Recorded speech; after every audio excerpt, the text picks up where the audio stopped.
Alright, liquid fishtails. Oh man, people come up with the craziest names.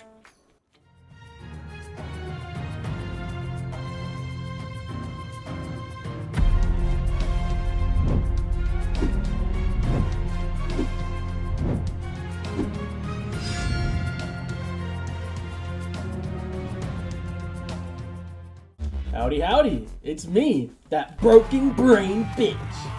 And welcome to episode 9 of my starter deck upgrade series.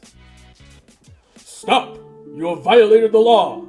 Pay the court a fine or serve your sentence. Because today, we're keeping the peace. From mono red to mono white. The only thing these decks have in common is their awkwardly low, yet simultaneously awkwardly high curve.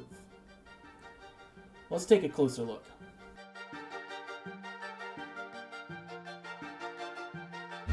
Well, I'm not sure how surprised I should be. It felt better than the Goblins Everywhere deck, but falls into some of the same traps. Most notable is the mana distribution. Half the deck costs 2 or more with a cadre of late game bombs.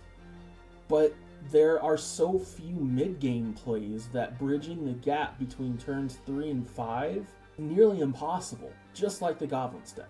And speaking of that late game, it is underwhelming, to say the least. At the very top, we have a Goring Ceratops? Okay. Not sure how that fits in with the theme, but whatever. It's 7 mana in any case. And I never even got the opportunity to play it. Even when I flooded, of course. Another glaring flaw is the lack of card draw.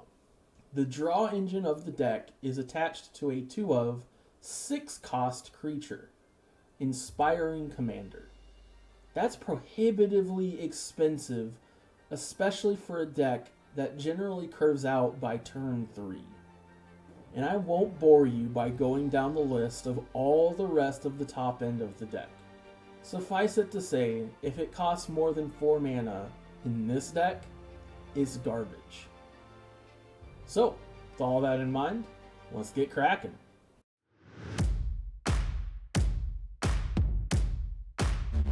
Alrighty, let's get this show on the road, shall we? Starting from the bottom and working our way up, let's begin with Charmed Stray. It's a fine card, but Healer's Hawk outclasses it.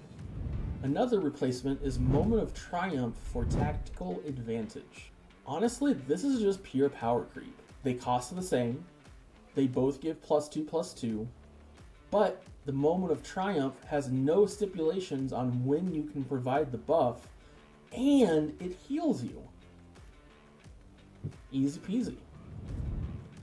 And finally, for the 1 cost slot, I'm adding 3 Hinterland Sanctifiers.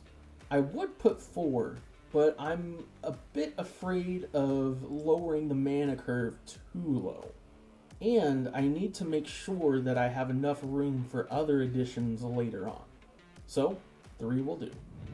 Moving on to the 2 mana slot, we can start by removing Fencing Ace and Moorland Inquisitor. The idea presented by the deck is that you play some low to the ground creatures with impactful keywords like Double Strike, then you buff them in the late game. But this synergy feels more like an afterthought than anything else.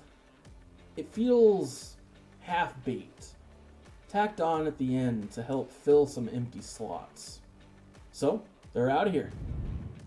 To replace them, let's put in Essence Channeler. This card is a powerhouse in any healing-based deck, so it's a shoo-in.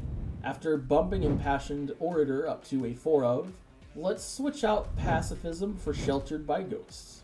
You either love it or you hate it, but there's no denying that this card is a game changer and outshines Pacifism by miles. We're about halfway done as we reach the 3 cost slot. I added 2 Angels of Vitality and a complete set of Enduring Innocences. This is to replace the Inspiring Commander as the card draw engine of the deck. It heals, is incredibly difficult to get rid of, and is half the cost. Now, we come up to the single 4-drop of the deck, Leonin Warleader. This is an excellent card, but I already spent 2 rare wild cards on this deck, i.e. the Essence Channeler, and I don't see this card being played anywhere else, so it will remain a 2-of. Now, we have some serious work to do. Instead of listing them out one by one, because there's just way too many of them, let's save some time and say that everything 5 cost and up is donezo. I added 3 Sarah Redeemers to have at least something at the top end. And lastly, I took out 2 planes, leaving us with 23 lands and a grand total of 64 cards. Whew! I feel like I gutted this deck, but it had to be done. Let's see how the changes fare.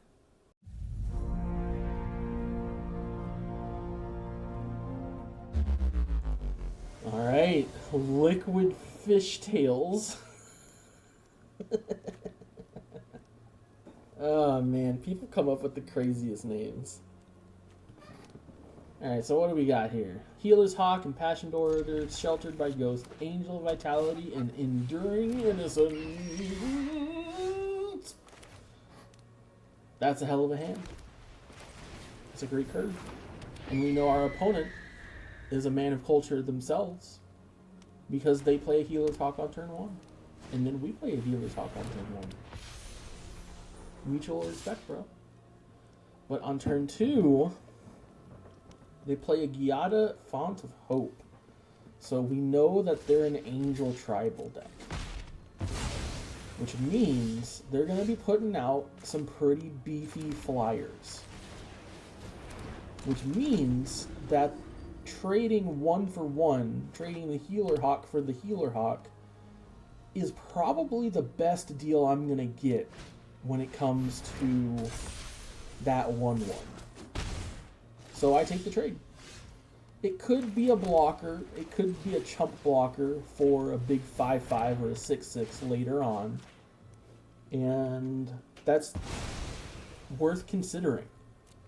But I take the 1-1 trade with the 1-1, and that saves 5 damage over the course of the game, 5 or 6 damage. And I was so upset by this.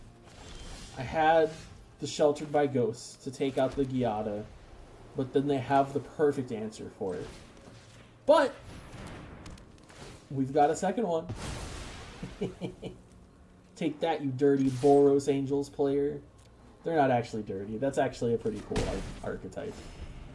That's not dirty at all. Angels are heavenly. Oh. But they shock me. Ugh.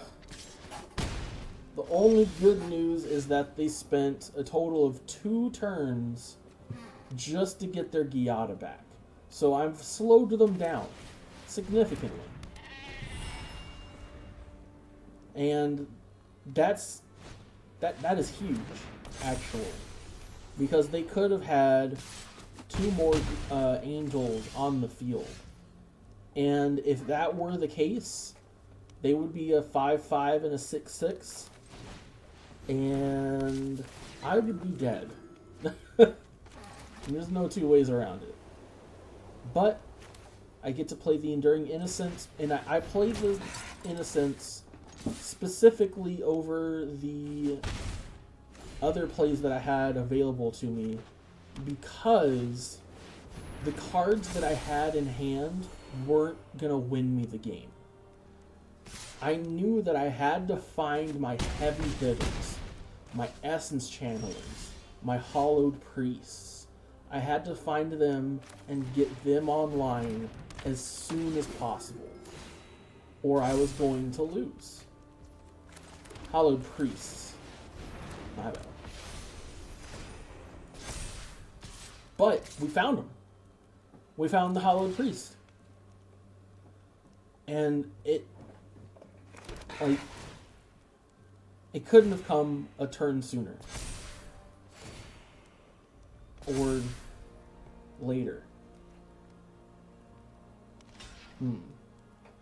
It arrived at precisely the moment I needed it to. There you go. Like a wizard. I don't know what they were doing with that trade there. They had a 5/5. They didn't need to block like that. They could have done things much differently, and it doesn't make any sense to me why they did things that way, but I mean, okay.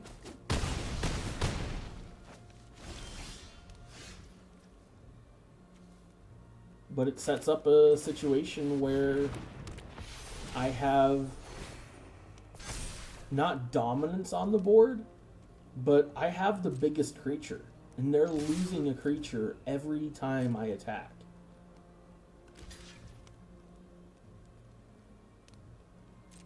And once again, they trade in the Giada. They trade in the Giada. I just don't get it. That's their main value engine. Like, I feel like flabbergasted. I just don't get it. But, in any case, we have a 2/2 blocker for the 5/5. And opponent concedes. GG, well played.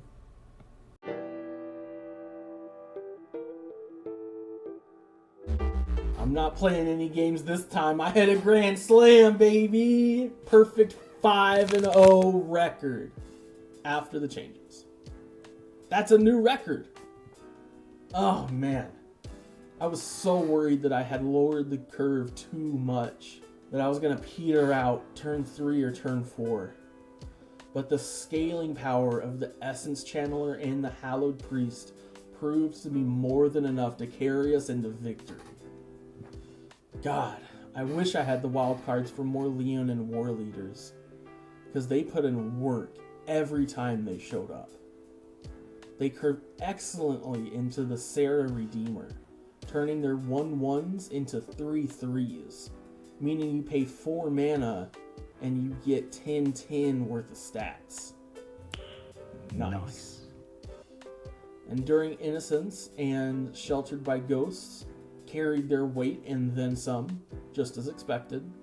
And I even got to play with Authority of the Consoles in one game. It's such a dirty card. This bad boy overtakes Desert Oasis as the top dog and becomes the very first S-tier upgrade. And that's all, folks. If you made it this far, you're a fucking legend. And I hope that your coffee is always the right temperature. Good luck and have fun out there, y'all. And I'll see you in the next vid.